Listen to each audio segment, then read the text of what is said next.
Hi ho, hello potato. Let's hear the clicks as we build with bricks. Hi ho, hello potato. And welcome to part 2 of our build of Lego Kit 43242, Walt Disney's Snow White and the Seven Dwarfs.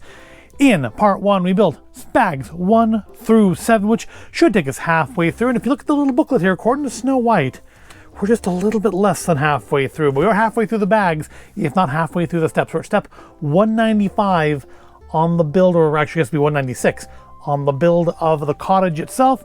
In part 1, we built ourselves the first floor of the cottage. We built the wishing well, one of the, I think, more iconic parts. We've got Snow White. We've got Prince. It's always labeled as Prince. Luckily, she doesn't have to be rich to be his girl. We got ourselves Bashful, Doc, Grumpy, the Every Dwarf, and Happy.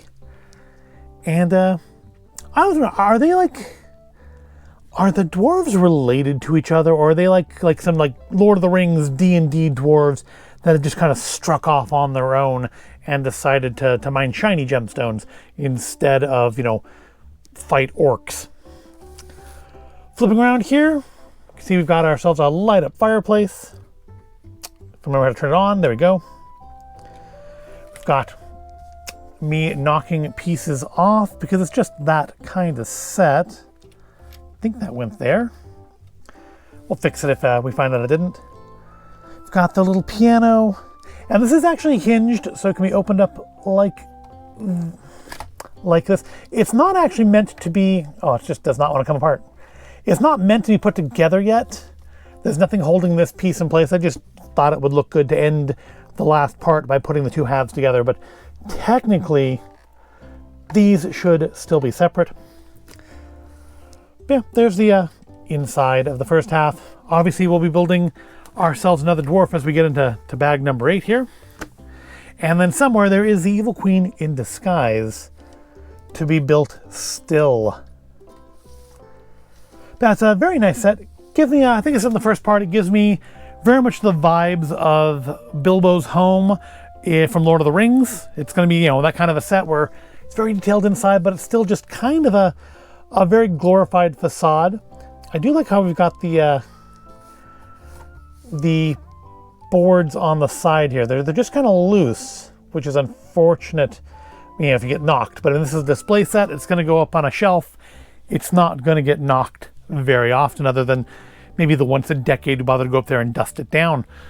But we just have quite a bit of building ahead of us to finish off this lovely forest cottage, because we do also have somewhere in here, I think the last section, last bag probably, is a Snow White's glass coffin also to come. Kind of a dark piece to put in there, and we're interested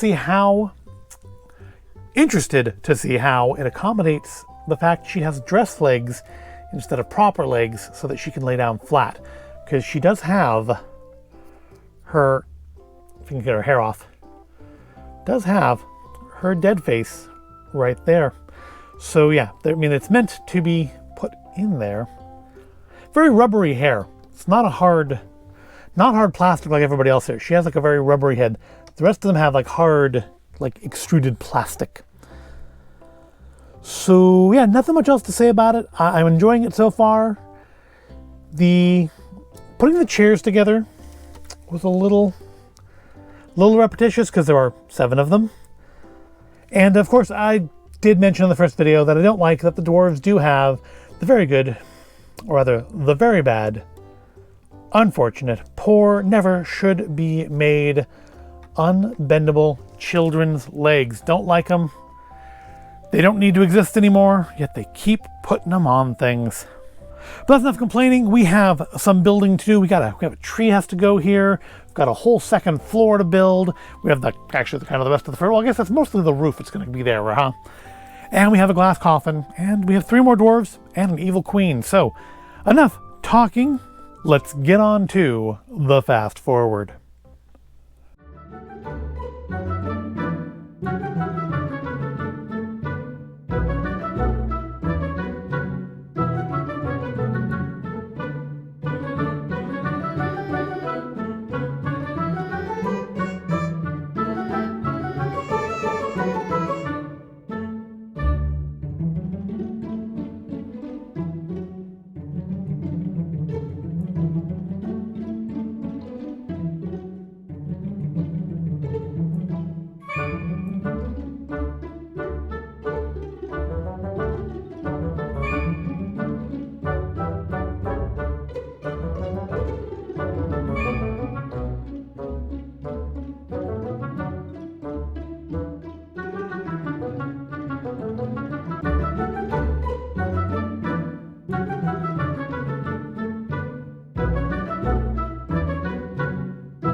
There we go. Lego Kit 43242, Disney's Snow White and the Seven Dwarves, all completed. And look at all the detail work on this roof. So much detail work on this roof.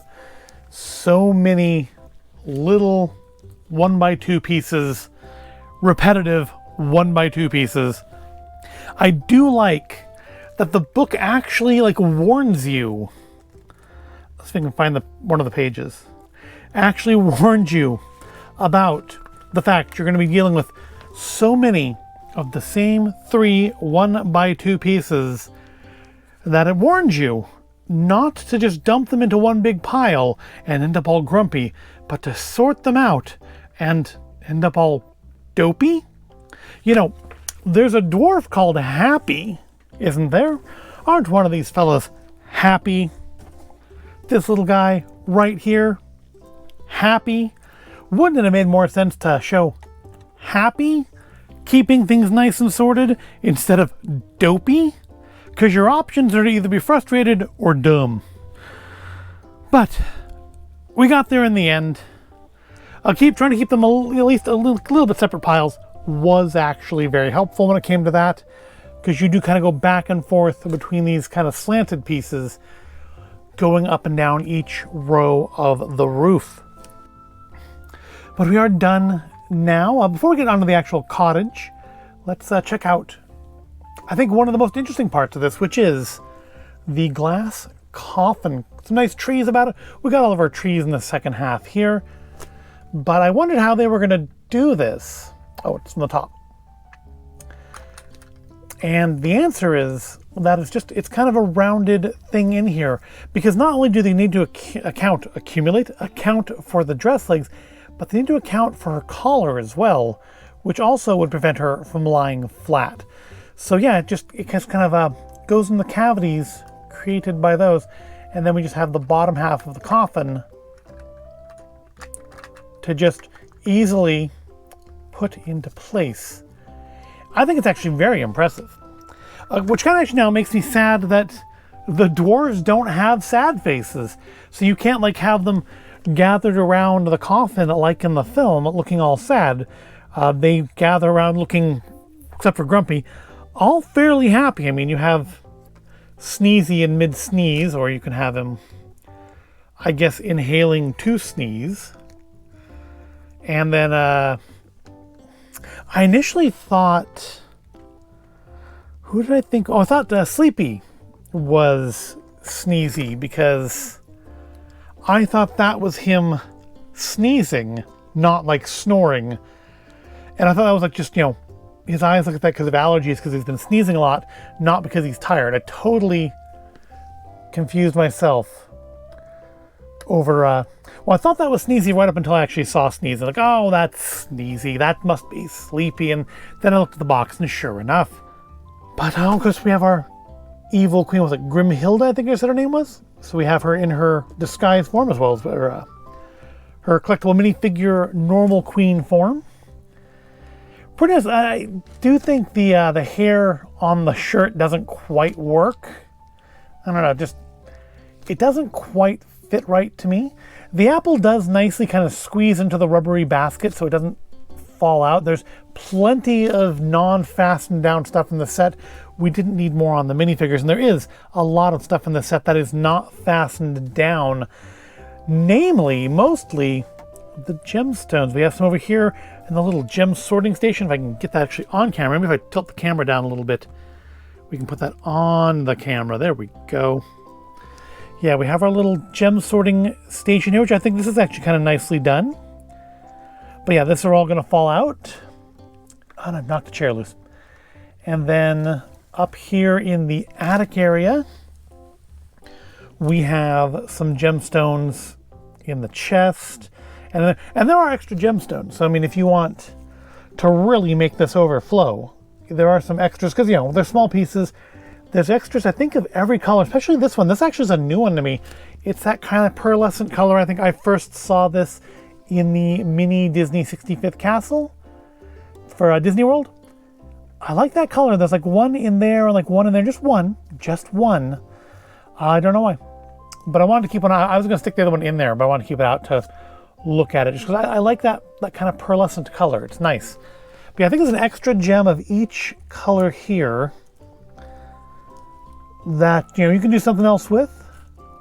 Again, they're small pieces. So you expect to get some extras of them. I have a lot of extra pieces off to the side here. Again, I need to clean up.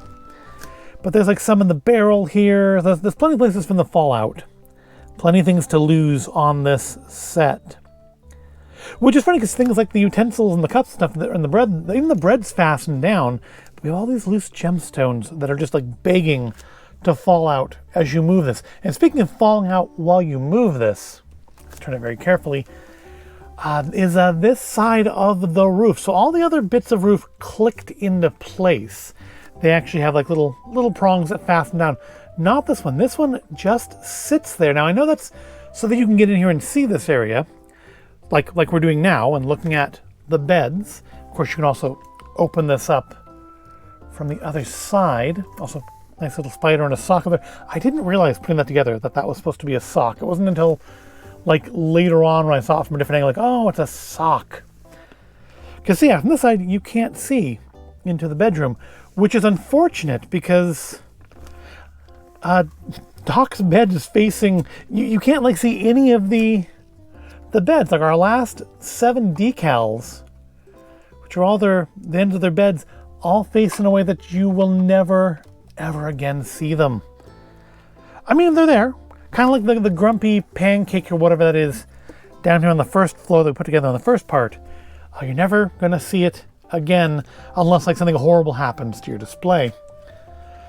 But yeah, this is nice. So you can get in there. You can, like, guess you could set the dwarves down, although most of them have their eyes open, so they'd be like sleep their eyes open, I guess. But it does sit on there nicely, and again, when it's on display on a shelf, that's not going to be an issue. But oh wow, yeah, so much of that roof. But nice, and there's lots of little exposed studs down here, so you can set your dwarves up in a way that will keep them from falling down if you wanted to display it, you know, this way, so that you can, you know, see into everything, or even display it this way. Gotta just everything, everywhere I touch, everywhere in this is a fall apart.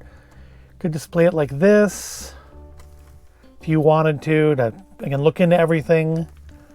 I think we're probably going to go with the closed forward facing orientation and probably put the dwarves out on the front, although I think where we're going to put this, you're not going to be able to super see them. They're going to be kind of obscured by the angle of the shelf. But overall, it's really nice. It's a very nice collector's set. Again, not a play set, a display set. Lots of detail. I do like with the trees, and I haven't done quite like this before, where they use the like the seaweed from various sea sets, but it's white, like I guess it's like a birch maybe, and you attach the branches onto that. Also, a butterfly. Lots of animals. Let's see, what did we get this time? Last time we got squirrels and rabbit and some birds, and this time we got another bird. We got a butterfly. I don't think I have any butterflies. I don't have any kits that came with butterflies. But yeah, overall, a very nice set. Lots of detail. Lots of small, fine work for my rock crusher hands. I do need to adjust these trees a little bit. I don't know, I guess I did. I was going to say I didn't think I got that pushed right into place. But I guess I did. Maybe it's this one back here. That is not quite the way I would like it to be. Too much of this. I don't know if you can even see it on camera. Too much of that exposed. If I can kind of push down. I'm afraid, I like really am afraid of breaking this though. Because it's, you know, I mean, it's just Lego. Well, that one went into place. Can the others follow? It's hard to get in there to push. Oh, no, there we go. That got it into the more stable part. All right. Yeah, that's one part I don't like about these trees is there's that brown gap. The flower stems, which, while they look nice as pine boughs, they aren't quite deep enough to cover this up properly. Again, from a distance, I mean, not... You know, this is up on a shelf. Nobody is going to really be able to see that. But I know it's there, And it's kind of bothering me right now, but I will get over it. Oh, Queen has two faces too. We have her smiling face and her angry face. Angry Queen. Angry Grimhilda. But yeah, it's a long build. A little tiring. I mean, anytime you do 1,000+ pieces in a single sitting or standing, it can be a little tiresome. Now she doesn't want to stand up. Stand here by the dead princess and enjoy your handiwork. I forgot, it did well, I had a blue piece in it for water. Okay, I was trying to think, like, was there water in the wishing well? And there sort of is. Sort of is. But it's a very nice set. Very nice for adults, not for the kids. Lots of minifigures, even if they do have the no good very bag, non-posable child legs for them. They still look good. And again, it's not a place that it's a display. It's, you know, you're going to set it up and put it on a shelf and likely not touch it again for a very long time. And just, you know, enjoy the knowledge that it's all the way it is. I'm happy with it anyways, and that's all that matters on this channel, is if I'm happy with it, then it's good. But what do you think? Do you think it's a nice set? Do you think it's worth the $220 price tag? It's a lot of pieces, but a lot of them are these pieces here. Probably a good quarter of this set is roof tiles. So, I mean, it's a good set if you like yellow, if you like this particular, like, hay straw shade of yellow, which, I mean, it looks right, but it also looks the color looks kind of cheap. It's the color. It's not the bricks. The bricks feel fine. It's just that particular shade of yellow. And there's that kind of reddish brown. Now, this color too is not, I don't know, it looks cheap. It feels fine, but it looks a little cheap. But it definitely, I mean, it was for an animated set, and it looks perfect. It looks great. Well, not perfect. I mean, nothing's perfect. There's always room for improvement. But it looks really good, and I'm really quite happy with it. I just do kind of wish I'd gotten the flower shop with it. Wish I had been sold out of that. But oh well. But yeah, let me know what you think of it. What changes would you have made if you were designing it? What do you think is missing? I personally am just a little sore about there not being a horse for the prince. But otherwise, I think it looks quite nice. But yeah, let me know what you think in the comments. And I hope you found this all interesting or entertaining. If you did, go ahead, give the video a like, subscribe to the channel. Thank you for watching, and I will see you in the next video. And just remember that she will awaken with true love's kiss.